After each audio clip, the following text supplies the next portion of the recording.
Hello అందరికీ ప్రైజ్లో ఎవరైతే ఈ Yamaha keyboards i400, i455, i500, i510 లేదా అరేంజర్స్, సింథసైజర్స్, XPS10 ఆర్ XPS60 ఈ కీబోర్డ్స్ ఎవరైతే వాడుతున్నారో వాళ్ళు మ్యాక్తో పాటు వాళ్ళకి ఎకాయ్ ఏపీసీ మినీ డివైస్ అనేది చాలా బాగుంటుంది. దీంట్లో మనం రిథమ్స్ ప్లస్ టోన్స్ రెండు కంట్రోల్ చేసుకోవచ్చు. రిథమ్స్ కంట్రోల్ చేసేటప్పుడు అదేవిధంగా మనం టెంపో కంట్రోల్ చేసుకోవచ్చు, రిథమ్ వాల్యూమ్ కంట్రోల్ చేసుకోవచ్చు, మాస్టర్ వాల్యూమ్ కంట్రోల్ చేసుకోవచ్చు.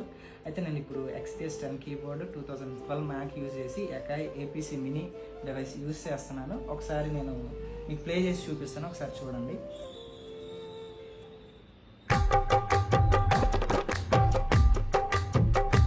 టెంపో కంట్రోల్ చేసుకోవచ్చు, అదేవిధంగా రిథమ్ వాల్యూమ్ కూడా కంట్రోల్ చేసుకోవచ్చు.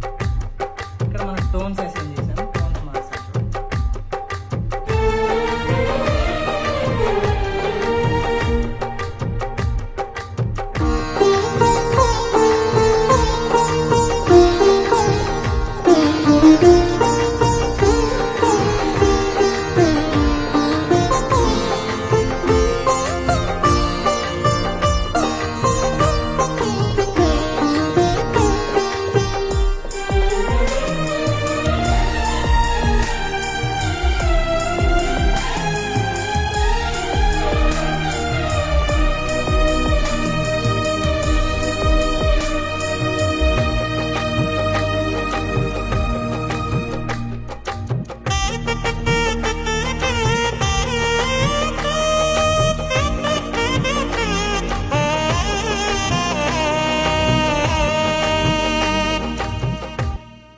ఈ విధంగా మీరు టోన్స్, లూప్స్ ఆపరేట్ చేసుకోవచ్చు. ఈ డివైస్ని యూస్ చేసుకోండి.